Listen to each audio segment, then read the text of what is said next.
శ్రీ మహావిష్ణువు ధరించే పంచాయుధాలైన శంఖం, చక్రం, గద, ధనస్సు, ఖడ్గం ఈ పంచ ఆయుధాలకు సంబంధించిన పంచాయుధ స్తోత్రం యొక్క విశిష్టత గురించి తెలుసుకుందాము.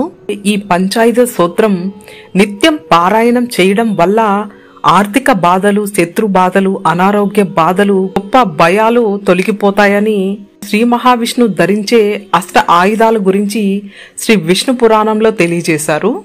వీటితో సహితుడైన శ్రీ మహావిష్ణువుని కీర్తించి ప్రార్థిస్తే అష్ట కష్టాలు తొలగిపోతాయని శ్రీ విష్ణు పురాణం తెలియజేస్తూ ఉంది.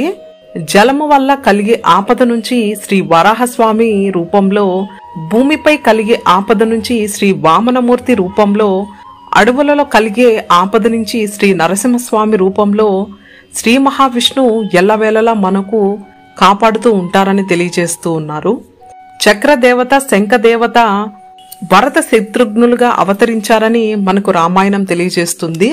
ఇలా ఆయుధాలు కూడా చైతన్య స్వరూపాలు ధరించి దుష్ట శిక్షణ, శిష్ట రక్షణ చేసే భగవత్ కారుణ్యం ఈ ఆయుధాల ద్వారా వ్యక్తమవుతూ ఉంటుంది.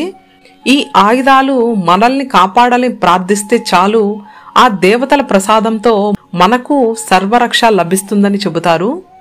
ఏ వింటినార మ్రోత చేత దేవతల మనస్సుల్లోని భయం తొలగి రాక్షసులపై పిడుగులు వంటి బాణవర్షం కురుస్తుందో అటువంటి ధనస్సును నేను శరణ వేడుతున్నాను అంటూ పంచాయుధ స్తోత్రం శ్రీహరి ధరించు ఈ 5 దివ్య ఆయుధముల గురించి ప్రభాత సమయమున ప్రతిదినము పఠించిన వారి యొక్క పాపములన్నీ నశించి భయములన్నీ తొలగి దుఃఖములు దరిచేరవని, సమస్త సుఖములు అనుభవించుదరని విష్ణు పురాణంలో ఈ స్తోత్రం యొక్క మహిమ గురించి అపూర్వంగా తెలియజేస్తారు.